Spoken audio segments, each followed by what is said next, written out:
Bonjour à tous et bienvenue dans cette vidéo.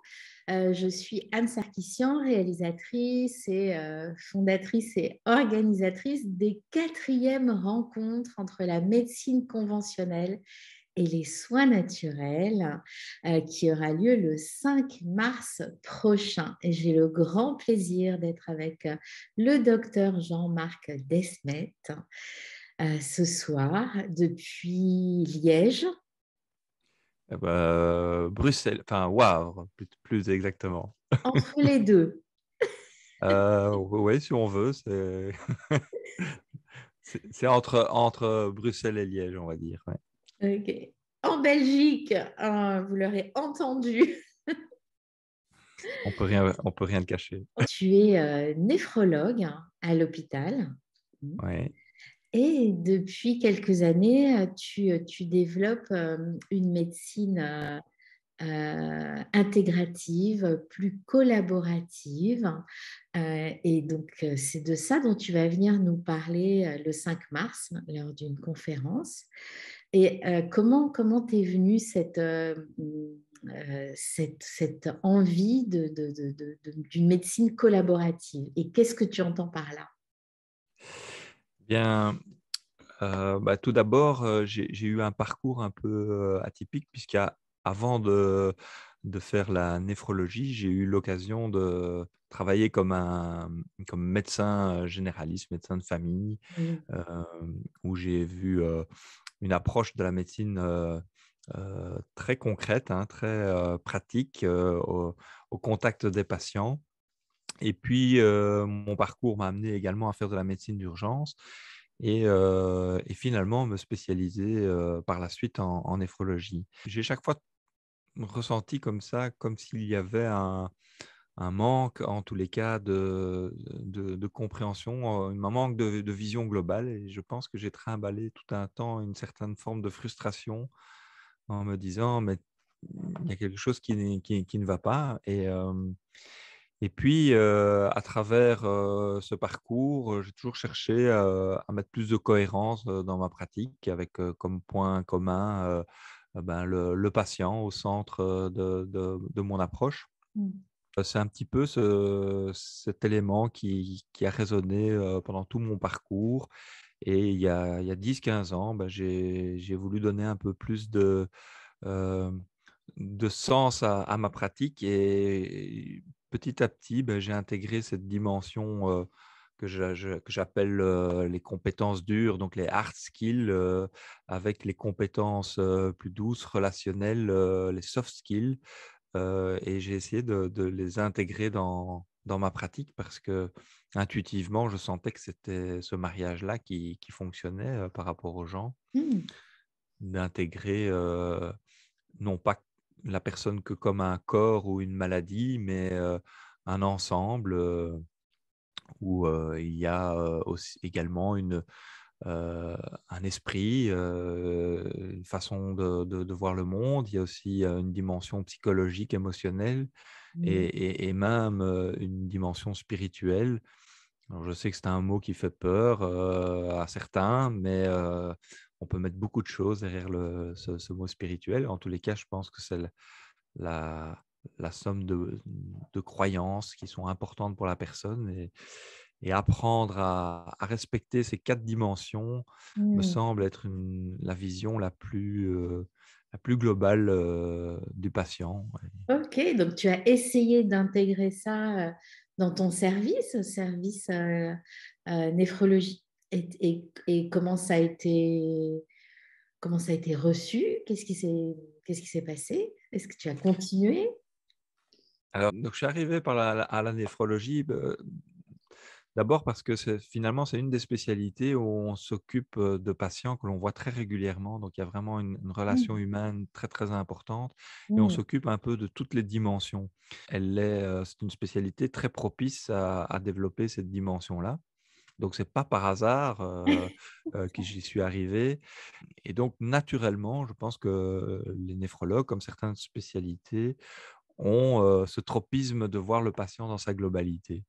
Ok. Et donc, hem, ça, c'est c'est vraiment l'élément qui m'a donné, en tous les cas, le terrain pour expérimenter encore plus tous ces outils. Au fur et à mesure, j'ai pu percevoir que à travers ces outils qui nécessitent effectivement d'intégrer, des connaissances, mais aussi, heu, une rencontre de l'être, ben, on arrivait à avoir des résultats tout à fait, extraordinaires et en tous les cas réjouissants. Et moi je dis souvent, la plus belle partie, de mon salaire, c'est les patients qui me le versent dans les échanges que l'on a. Et encore aujourd'hui, j'ai eu, des partages, heu, très forts. Et en tant que jeune docteur, toute la partie, où j'étais plus jeune, j'ai eu vraiment, finalement, c'est les patients qui m'ont apporté plus, heu, que moi, et qui m'ont aidé à voir l'importance, l'importance de la conscience, de la vie, d'accepter les gens tels qu'ils sont. Donc Mmh. voilà, c'est une rencontre, d'abord peut-être une frustration d'un système, trop, axé sur la maladie. Et ici maintenant, j'ai le sentiment de pouvoir exprimer, en co-construction Mmh. avec les patients, cette vision plus globale, plus holistique. Et je sens vraiment qu'il y a, en tous les cas, une énergie, de changement et d'aspiration de nombreux soignants, bien Mmh. plus qu'on ne le pense, à cette Mmh. ouverture. Et tu as envie de transmettre ça, en tout cas de tisser des liens entre les médecins et les patients. Tu devais, oui, tu disais, tu as rencontré déjà ça, ce lien quand tu étais médecin de famille, parce que médecin de famille aussi, quand même, tu suis les membres, tous les membres d'une famille en général, Mmh mh. et Mmh. tu les vois quand même aussi régulièrement, comme dans le service de néphrologie. Donc c'est là où tu as goûté à ce lien et tu as vu que ça pouvait être encore plus. En tout cas, tu as eu envie de le partager, de le tester dans le service néphrologie, mais aussi de le partager à tes collègues médecins. Et donc, tu œuvres là pour faire évoluer ça, en fait. Hein. Oui, tout à fait. Donc 2 éléments. On a mis en place dans notre service depuis 4-5 ans des groupes de co-construction où on met le patient comme un acteur, hein. Pour moi, le terme soignant, il est très large, hein. Le soignant, c'est le patient, c'est son entourage, hein. Les grands oubliés, dans les hôpitaux, c'est les familles, les entourages, alors qu'ils ont un pouvoir thérapeutique extraordinaire. Et Mm. donc de remettre toutes ces personnes autour d'une table et de, regarder ce que chacun peut, apporter et contribuer à l'autonomie, du patient, c'est extraordinaire. Et le travailler aussi avec les collègues, les infirmières, les aides-soignantes, nos secrétaires. Chacun a un rôle, différent mais essentiel. Et Mm. donc, revoir qu'on on est bien plus fort quand on nourrit cette, complémentarité. Je pense que c'est pour moi, c'est le vrai levier, c'est le vrai enjeu pour la médecine de demain. C'est, Mm. d'intégrer, tous les intervenants, pour le bien du patient, mais également le bien des soignants. Et Mm. l'actualité montre à quel point les soignants sont en souffrance. Ouais. Souffrance qui s'explique par le fait qu'on nous déconnecte de ce qui nous donne du sens C'est ça. à notre métier, hein. Mm. On a parfois les images, un peu, fausses des soignants comme étant, froids, mécaniques. Moi, je connais quand même beaucoup, de soignants, de médecins, de collègues qui n'aspirent qu'à pouvoir faire une médecine, humaine. Mais est-ce qu'on leur donne l'opportunité de le faire? Mm. C'est un autre débat, mais c'est vrai que, voilà, on est de plus en plus nombreux, en tous les cas, à s'ouvrir à ces dimensions-là. Bah, je suis ravie de l'entendre et puis j'ai hâte de t'avoir sur la scène du Nautile à la Forêt-Fouesnant le 5 mars pour que tu nous en parles plus en profondeur. On a aussi, tu parlais d'opportunités pour les soignants de tisser ce lien, de développer cette médecine. Il y a aussi on parle souvent on entend en tout cas souvent le manque de temps lors des consultations et que des fois on aimerait bien, c'est ce que j'entends moi, et que des fois on aimerait bien, mais que c'est pas possible parce que il y a un temps qui est pas possible, quoi, avec la suppression de postes et tout. Donc, j'ai hâte de savoir comment Ouais, tu vas répondre à ça, aux questions des médecins qui seront là dans la salle et puis aussi du public qui a aussi envie de ce rapprochement et d'avoir ces liens humains.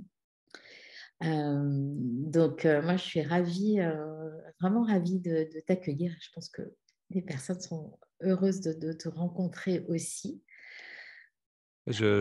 merci en tous les cas pour l'invitation et c'est vrai que ça me fera plaisir de partager des outils vraiment simples, mais qui font vraiment la différence et c'est vrai que le temps est une question, mais mon travail aux urgences m'a aussi appris qu'on peut, aller très vite, au cœur de la relation et ce sera le thème et le sujet de l'intervention et Oui. donc là, je pense qu'il y a des outils à partager.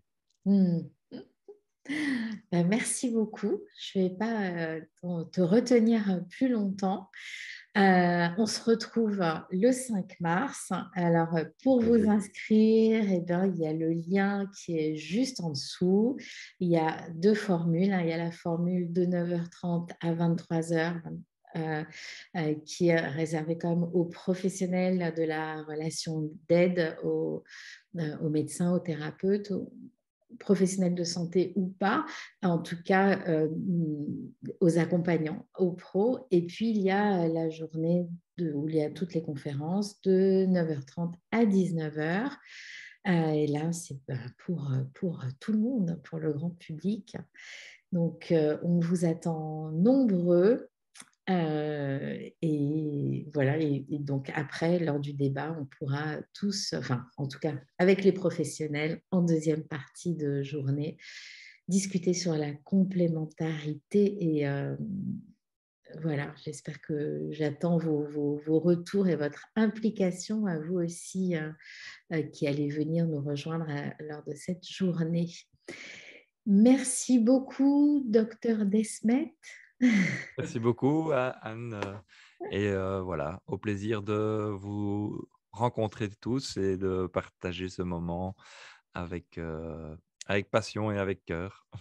C'est une première en Bretagne? Ça fait très longtemps que je suis plus venu, mais j'y suis déjà allé, je vais pas dire depuis combien de temps, mais il y a très, très longtemps, très, très longtemps. Si, non, c'est pas une première, mais je pense que ça fait plus de 40 ans. Ok, bon.